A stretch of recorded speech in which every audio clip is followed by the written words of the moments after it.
Good afternoon, everybody. Wonderful to have you here again on Leadership Live Tuesday. And today we are talking about what next. So I think this is a topic that is very current, very relevant, and has been on people's minds. And I'd like to look a little bit at where are we with this. So I want to welcome everybody who's here. Let me have a look if I can see. Liska, Ariella, and Nicole. Awesome to have you here. Thanks for popping in. So our topic today is what next? And when we look at what next and where we are in the world right now, each of us has a different take in relationship to that. So certainly where I am in the world, things are starting to release, starting to open up. We have renewed energy and renewed life. Not everything is open, but certainly people are getting out, people are enjoying a newfound sense of freedom, and it really feels wonderful. And there are some parts of the world that are still very much in lockdown and still very much thinking, how long is it going to be? When are things going to start opening up a little bit more so that we can return to some sort of normal life or normality? And then, of course, that big question of what next? And how does that look for us coming back into a normal environment? So before I continue, I would love for everyone to just say hello in the comments. I see some people are on, and I'd love to be able to say hello and see how you are. And of course, where in the world are you? Because each of us is having a different experience, very much dependent on where we are in the world. So share where you are and let us know what your situation is in terms of lockdown and what's happening with that. So I'm looking forward to seeing those coming up in the comments. And what I can also do is I can show some comments as they come up. So here we have Liska, hi to you as well. Wonderful, wonderful to have you here. And we are talking about what next. Here we have Tessa. Hello, Tessa. Thank you for joining us. Wonderful to have you here. Really, really awesome. I love it. I love the interaction, and I love that you guys can also tell me where you're at and what you're up to today. So please do continue the chat in the comments. Let me know what's going on for you and how you're relating to what I'm saying. So if you have any questions or if you have any ideas or suggestions for future topics, I'd love to hear about that too. So I was starting to say about coming back to normality and really having a renewed energy around what will life look like? What does the future hold for us? And what is the new normal? How do we define that? And I'd like to start off with a story, which is a reflection of my experience of when I climbed Mount Kilimanjaro. Now, some of you may have heard from me before talking about this experience, which was really, really tough and challenging for me. I'm not a natural sports person. I went into training. I did a lot of preparation for this journey, and it really was one of the toughest things I've ever done. And you know that as you climb a mountain, it gets actually harder and harder as you reach the top. I had a moment of breakdown where I actually didn't know if I would reach the summit, and thankfully I did. That story is for another day. But what I want to reflect on is the story of coming back. So when you're on the mountain and you're at high altitude levels and the oxygen is thin, you can hardly breathe. Your breathing is very, very shallow. And every step feels like a huge effort. It feels like a Herculean effort to take that next step. It demands a lot of physical energy. It demands a lot of air into your system, which you just don't have. And you learn to live, or your body learns to survive on much less than it's used to. And of course, the extreme cold conditions, the extreme physical challenge of it also added to the whole experience. So actually what happens is that when you're at high altitude, there's less oxygen that comes into your lungs, into your body, and you get used to it. And actually my thinking was that as soon as I would get back home, all of a sudden I'd be able to take this breath of air and it would just fill my lungs, and I'd just be able to feel exactly the same as normal. I missed my family, I missed my children, and I couldn't wait to just get home and get back into the normal routine of life and just be able to breathe again, actually physically being able to breathe again. And actually what happened is when I got home, my breathing didn't come back to itself. I still felt it was very difficult to breathe. My breathing was very shallow. And coming back into normality was a difficult experience. So again, if you think on the mountain, you've achieved this incredible achievement. For me, it was really, really a sense of just anything's possible for me. If I could do this, I could do anything. I was excited to come home, but all of a sudden being home looked different to me. So the breathing didn't come back. It actually took 2 weeks to come back to normal breathing. And what I had learned is that physiologically, your lungs change in composition when you're on the mountain to accommodate for the reduced oxygen levels. So it takes a while for the lungs to change back to be able to absorb higher levels of oxygen again. So that was the one aspect. And the other aspect was the absolute quiet and silence of the mountain was something that I'd never experienced before. And it was so amazing, so filling, that when I came back into my regular life and my home, everything seemed so fast, so noisy, and it was almost too much for my system to bear. Now, for people who know me, I'm a very fast-paced person. So to come into my regular environment would be the natural thing, and yet I did find it very hard. As I said, it took me about 2 weeks to get back to normal. And I remember the first time that I got into my car and I had to get my bearings and kind of understand how fast do I want to drive in this environment. And again, for people who know me, they know that I'm a little bit of a fast driver. Try not to exceed the speed limit, but I do enjoy those highways and the opportunity to kind of put the pedal down and just go for it. And there was an adjustment. And really the analogy that I'm drawing here is that as we come back to whatever our new normal is going to look like in our regular life, we are going to have a period of adjustment. So some people are able to come back and really feel energized and excited about the new life that's taking shape, being able to go back to work, having a sense of routine and structure. And some people are having some stress and anxiety around that. So first of all, around the feelings of, is it safe? Is it safe to send my children back to school? Is it safe for me to go back to work? And that period of adjustment, you really just need to be kind to yourselves. I remember that the first time that I got into the car to take my kid to school, I was driving along at what I thought was a normal kind of speed. And my daughter said to me, "Why are you driving so slowly?" Even for me, there was an adjustment of all of a sudden I'm in my car after 2 months of not driving. And I got into the car and I just drove at the speed that felt normal for me for that moment.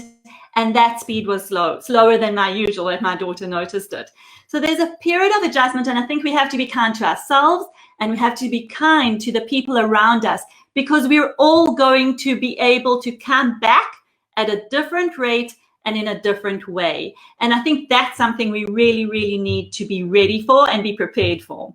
So, and allow ourselves to just take it in the pace and the speed that we need to. Okay, so that's the first step, is be kind to yourself.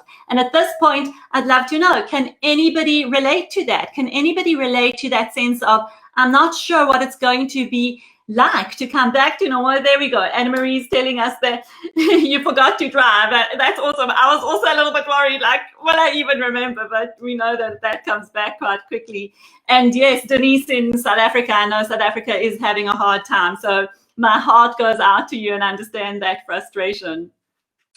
So that's the one thing I wanted to say. The other thing I wanted to say is that actually, as we get into this new normal, what I've experienced and what I've seen in working with some of my clients as well, is that a lot of the structures that we are so used to being a fixed part of our lives have kind of broken down a little bit. There is something about the way we used to do things, the traditional structure of what work looks like, what community looks like, what, church or synagogues look like. That has changed completely for us. Family celebrations, friends get-togethers, those structures that we love and there's a lot of good about them, those structures have changed. And I think it's going to take us a lot of time to get back to a sense of what feels normal and right again. And actually what I'm loving about this is I think that it's an opportunity, there's been a great opportunity for us to embrace ambiguity. I think it's very easy for humans to actually fall into the place of thinking that we have certainty, that we have control, that we have knowledge, that we know what's going to happen and we can deal with it. Because as long as we know and as long as we're clear, we know what we need to do. And yet, it's actually not the reality. It's just some kind of construct that we create for ourselves to make ourselves feel safe and secure. So if any of you can relate to that, please do also write in the comments or give me a thumbs up. Because what's happened here is that all of those elements that give us control and certainty have actually broken down. And the opportunity in this is to allow us to embrace ambiguity, to allow us to embrace the feeling of, well, maybe we don't know. Maybe we're not exactly clear what's going to be. We don't know what it's going to look like. And maybe that's okay. Maybe we can look forward to that with excitement and see what opportunities emerge from that. So somehow embrace the nuances and the shades of gray that are coming up, because I think at this time, more than ever, nothing is clear, whether it's black and white, good or bad, right or wrong, this way or that way. Even around the whole coronavirus situation, every day there are articles that are telling us a whole lot of conflicting information about what exactly is it, how dangerous is it, how different is it to what we've already known and experienced. So let's embrace that. Let's embrace the ambiguity and say, okay, so what happens if we don't know? And then how do we design our new normal, given the fact that we don't have all the facts? Interesting, right? So who finds that interesting? Who finds that scary? Because it can also be scary as well.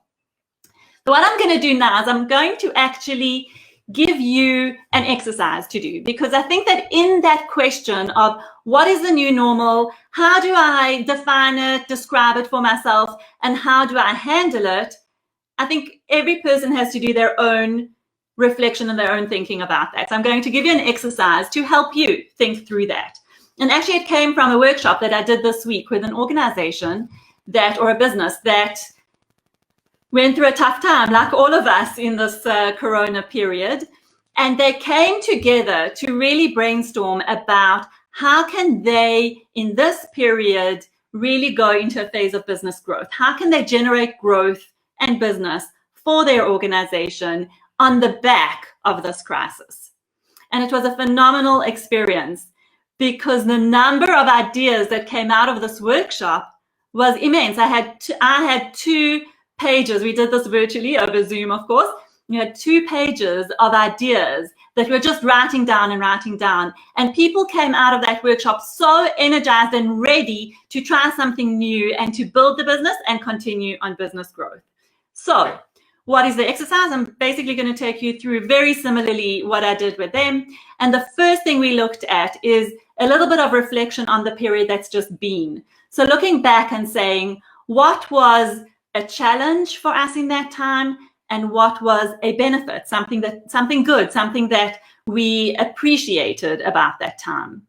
So if you can write down for yourselves, take out a piece of paper or write in the comments, let's hear, what are some of the challenges that you guys experienced over this period and over this crisis? And I'm well aware that they're still continuing, but that's okay. So if you had to choose one challenge, what would that challenge be?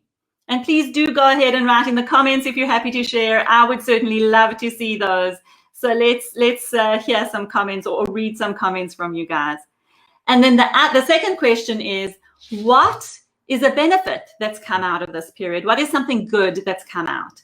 What is something that you enjoyed, or an opportunity that you were able to identify from this period that we've just passed? So now the second part of this exercise is to say, okay, we've got a challenge and we've got a benefit, or we've got an opportunity. From the challenge point of view, let's develop that and say, okay, what have we learned? What have we learned about ourselves, about our business, about our world, about our way of being from this particular challenge that we experienced? In fact, if you've got more than one challenge, of course, you can do it for each of those challenges. And then in terms of the benefit or the opportunity, the question is, how do we want to build on this opportunity? How do we want to build on this benefit that we really want to take with us into the new future and the new normal that we're creating. So write those things down for you. And let me have a look at some of the comments that are coming up now. Okay, we've got, yes, the challenge, having the entire family at home. That might be a benefit as well, Liska, but I'm imagining that that's a challenge. Yeah, Clifford, compliance with some of the crazy regulations. Let me see if I can bring this up onto the screen, because I think that's a very valid one. What we're experiencing here is our governments dictating to us how we live our life and how we run our life. And that is, and some of the regulations do not make sense. They seem absolutely crazy. So yes, how do we do that? How do we do this? Anna Marie, working in a COVID outbreak nursing home. Sure. Hugely challenging. Yeah. And I think we've got a benefit here from Denise. More reflection time with God. Absolutely. So it gives you time to kind of sit back and reflect and think about your relationship with God. But it could be also, certainly I've heard from many people who've taken the time to reflect on what do they want from their life? What do they want from their careers? And in fact, in this time, I've worked with quite a few people who have come to a point where they want to transition into a new career or a new role or just something a little bit different. So that's been very interesting. Some really great reflections and comments, and thanks for that. So as I leave you with something to think about for today, I really want you to think about this question. So we've thought a little bit about the challenges, the opportunities, what we can learn and how we can build on that. And the key thing in terms of starting to think of the life that you want to create for yourself in terms of the new normal. We don't, again, remember, we don't know what it's going to look like. Embrace ambiguity. You can be uncertain about what's going to be, and that's all okay. Full permission to do this in the unknown world that we're in at the moment, uncertain world that we're in. But take this exercise of stop, start, and continue. So if you have to think about what do you want to take with you into the new world, into the new normal that you're creating for yourself, think about what is it that you'd want to stop doing, that you don't want to bring back with you into the new normal? What is it that you'd like to start doing, something new, perhaps from that opportunity or benefit that you want to really bring into your new normal? And what is something that was so wonderful before and you actually want that to continue? You definitely wanted that to come into your new normal with you. And the last thought to leave you with is my own distinction that I often like to use in my work with clients, and that is the difference between what next and what's next. Okay, what next as just what, and the what's next has the S added on to the first what. And what is the difference between the two? So when we look at the what next, I define that as the big picture what next. So as we come out of a crisis, as we come out of a period of change and challenge, we need to, or we want to, define the new goals, the new vision, the new normal. Exactly as I said, looking at the challenges and opportunities, building on the stop, start, and continue. What do we want to take with us into the new normal? And that's the big picture and the big goals that we set for ourselves in terms of our future and where we want to go. And then the what's next is the small step that we can take today, tomorrow, to create the big what next, the big picture that we have for ourselves. So now I think we are sitting a little bit with, or maybe a lot, with uncertainty around the big what next. Maybe we don't know exactly what it looks like. So here it could be very useful to just look at what's next. What is the next step that we need to take now? What is an action that we can take today, we can take tomorrow, that will move us forward in terms of creating that new normal that we want to create?